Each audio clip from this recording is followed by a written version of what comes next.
लेकिन जैसे ही राजा दशरथ जी ने सुना, नेत्रों से झरझर अश्रु धारा बहने लगी।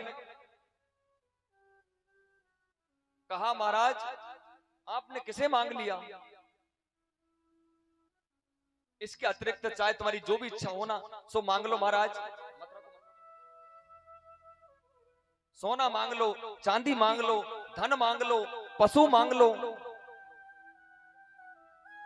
तुम्हारे मन में जो भी इच्छा हो सो मांग लो, आज मैं सर्वस्व देने के लिए तैयार हूं।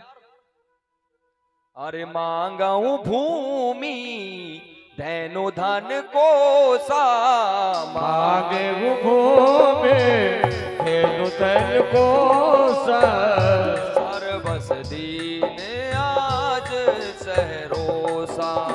श्री राम जय राम जय जय राम, श्री राम जय राम जय जय राम, श्री राम जय राम जय जय राम, श्री राम जय राम जय जय राम, श्री राम जय राम जय जय राम।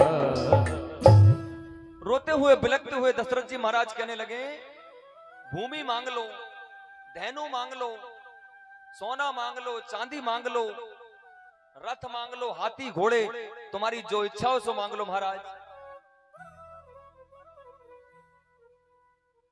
लेकिन राम को ले जाने की बात मत कहो,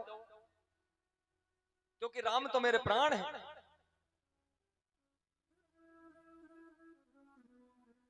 सब सोत की मोए प्राण की नाई, सब सुत की मोए प्राण की लागी, सब सुत की मोए प्राण की लागी, राम देत नहीं बनाऊं गोसाई, राम देत मोहे बल की गुसाई। श्री राम जय राम जय जय राम। श्री राम जय राम जय जय राम। सब सुत की मोए प्राण की नाई, राम देत नहीं बनहु गुसाई। आप चाहो तो महाराज मेरे प्राण ले सकते हो। महाराज दशरथ जी कह रहे हैं, आप चाहो तो मेरे प्राण ले लो, मैं आपको मेरे प्राण सहर्ष देने के लिए तैयार हूं। लेकिन राम और जाएगा। अक्रूर जी महाराज, तुम्हें पता है मैंने कैसे लालन पालन किया? रात्रि भर हो गई, प्रातः काल अक्रूर जी महाराज ने रथ को सजाया और भगवान कृष्ण और बलराम को बिठा करके, और जैसे ही अक्रूर जी महाराज आगे बढ़ने लगे तो ये मैया पीछे पीछे भागने लगे।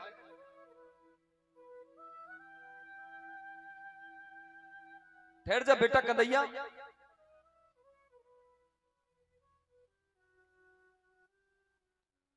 मैं तेरे बिना एक पल एक क्षण जीवित नहीं रह सकती। जिस प्रकार से एक मछली जल के बिना तड़पती है ना, उसी प्रकार ये मैया छटपटा रही है। बार बार रथ के पीछे दौड़ते दौड़ते मूर्छित होकर के भूमि पर गिर पड़ती है, फिर खड़ी हो जाती है और फिर दौड़ने लगती है। फिर कहती है, ठहर जा बेटा कन्हैया, अरे मेरे लल्ला, मैं तेरे बिना एक क्षण एक पल जीवित नहीं रह सकती। अब की बार तो मैया को मूर्छा आ गई। जिस प्रकार से कटी हुई शाखा के वृक्ष से शाखा टूट करके नीचे गिरती है ना, उसी प्रकार से भूमि पर गिर पड़ी।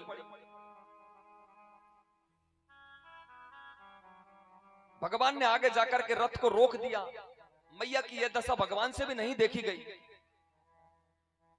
रथ पर खड़े होकर के जब झांकने लगे तो सारे ब्रज में आंसू ही आंसू नजर आ रहे हैं।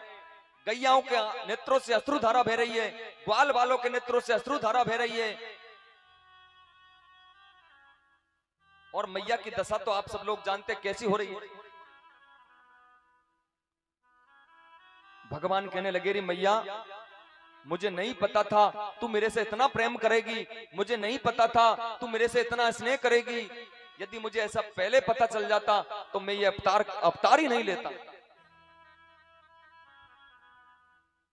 मुझे यदि पहले पता होता तो मैं ये अवतार नहीं लेता। और भगवान रथ पर खड़े होकर के क्या संदेश दे रहे हैं? यदि इतना प्रेम करने वाले माता पिता का कोई तिरस्कार करेगा, वो जीवन में कभी मेरे धाम तक आकर के नहीं पहुंच सकता।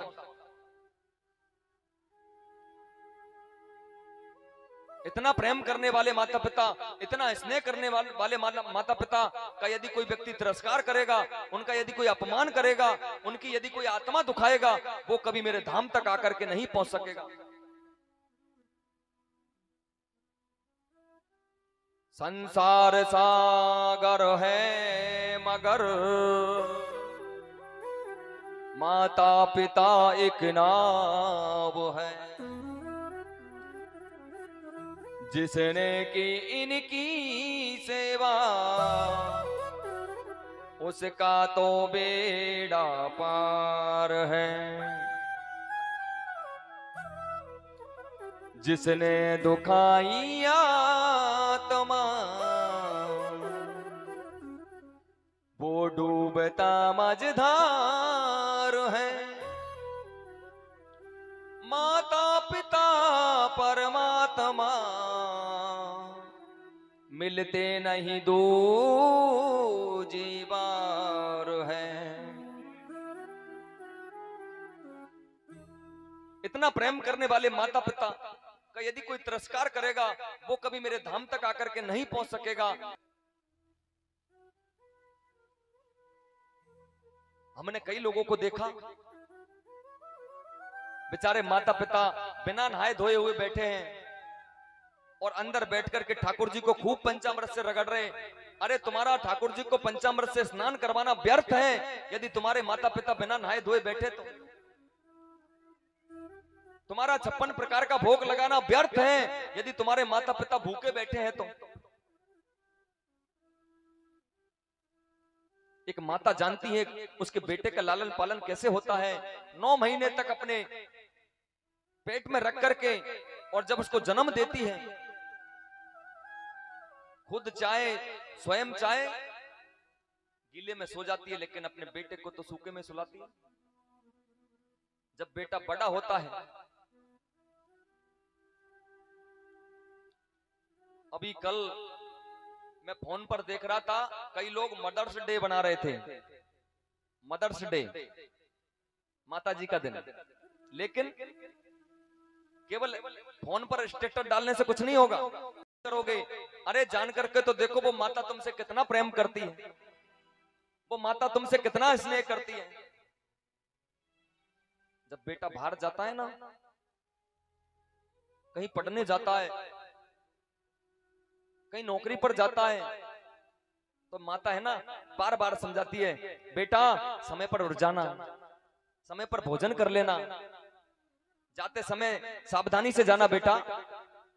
तो बेटे झल्ला करके पढ़ते हैं, अरे तुम चुप रहो, हम सब जानते हैं, हमको जीवन हो गया आते जाते, हमको पता है कैसे जाना है।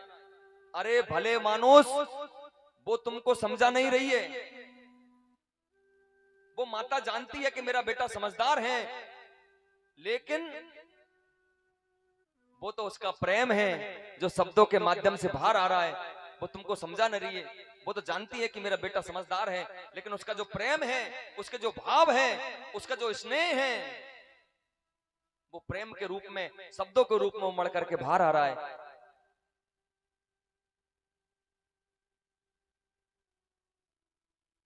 आज आप शहरों में जाकर के देखो, जगह जगह वृद्ध आश्रम खुल रहे हैं, और वृद्ध आश्रम में जितने भी माता पिता हैं, बूढ़े माता पिता, किसी का 1 बेटा है, किसी के 2 बेटे हैं, किसी के 3 बेटे हैं। अरे धिक्कार है ऐसे बेटे को जिनके जीते जी उनके माता पिता किसी वृद्ध आश्रम के धक्के खाते हुए फिरे। उनको जीने का कोई अधिकार नहीं है, जिनके होते हुए उनके माता पिता किसी वृद्ध आश्रम में भूखे रहे।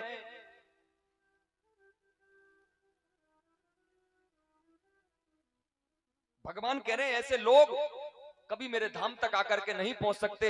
जो माता पिता का तिरस्कार करेगा, जो माता पिता का अपमान करेगा, वो कभी मेरे धाम तक आकर के नहीं पहुंच सकेगा। चाहे कितनी भी कथा सुन लेना, चाहे कितनी भी पूजा कर लेना, चाहे कितनी भी तीर्थ यात्रा चले जाना, सब कुएं में पटकने के बराबर है यदि माता पिता की आत्मा दुखाई है तो।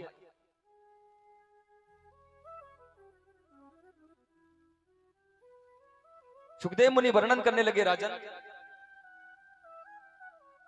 आगे चल करके गोपियों ने भगवान का रास्ता रोक लिया। तो संत ऐसा कहते हैं कि भगवान ने अपनी मुरली, अपनी बांसुरी गोपियों को प्रदान की। नंद बाबा और कुछ ग्वाल बाल भगवान के साथ साथ चले। अब ये सारे दृश्य को जब अक्रूर जी महाराज ने देखा तो अक्रूर जी महाराज का हृदय कांपने लगा। ये मैंने क्या कर दिया, ये मैंने अन्याय कर दिया, ये मैंने अपराध कर दिया, ये मैंने अनीति कर दी, ये कितना बड़ा मैंने अधर्म कर दिया। इतने सारे लोगों के बीच में से मैं भगवान को लेकर के आ गया, ये सब लोग रोते हुए बिलखते हुए अक्रूर जी को जब दिखाई दिए ना, उनका हृदय कांप गया। तो भगवान ने सोचा मैं अक्रूर जी को बता देता हूं कि मैं कौन हूं। अक्रूर जी व्यर्थ में चिंता कर रहे हैं। तो अक्रूर जी को बताने के लिए भगवान ने अक्रूर जी से कहा कि जाओ यमुना नदी में स्नान करके आओ। जैसे ही अक्रूर जी ने यमुना नदी में स्नान किया, जैसे ही डुबकी लगाई तो जो रथ में बैठे हुए हैं वो जल में दिखाई दिए।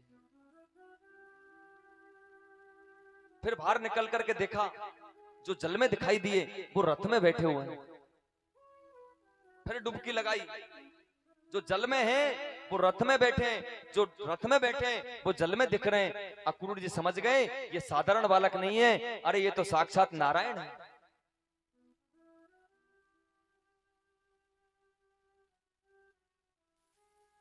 अब तो भगवान जैसे ही आगे बढ़ने लगे तो मथुरापुरी में जाकर के और वहां पर उन्होंने विश्राम किया। बोलिए वृंदावन बिहारी लाल की जय जय श्री राधे। अब लोग अब आगे की कथा सुनो।